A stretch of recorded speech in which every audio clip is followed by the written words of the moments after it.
Problem వస్తుంది. చిన్నవాళ్ళ నుంచి పెద్దవాళ్ళ వరకు మనం ఇంట్లో చేసుకునే చిన్న చిట్కా చేసి చూపిస్తాం.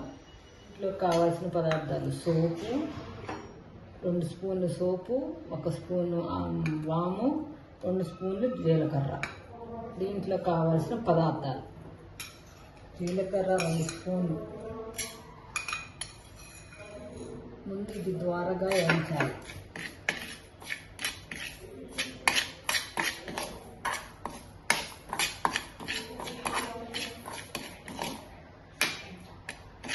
ఫ్లేమ్ తక్కువగా పెట్టుకుని ద్వారగా వేయించుకోవాలి.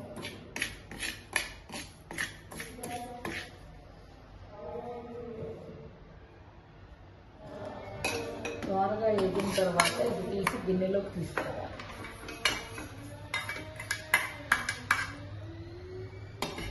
తర్వాత 1 స్పూను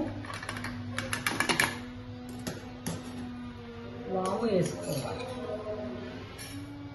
ఇది కూడా లో ఫ్లేమ్లో వాము కూడా వేయించుకోవాలి దూరగా. స్టవ్ ఆఫ్ చేసి ఇది కూడా గిన్నెలోకి తీసుకోవాలి.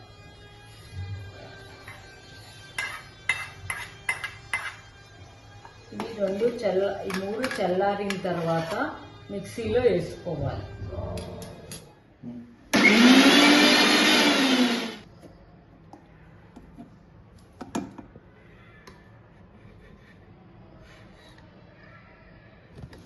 ఇట్లాగా మిక్సీలోంచి తీసుకుని స్టోరేజ్ చేసి ఎప్పుడు కావాలంటే అప్పుడు గోరువెచ్చటి నీళ్ళలో 1 స్పూన్ వేసుకుని కలుపుకుని తాగితే గ్యాస్ తగ్గిపోతుంది.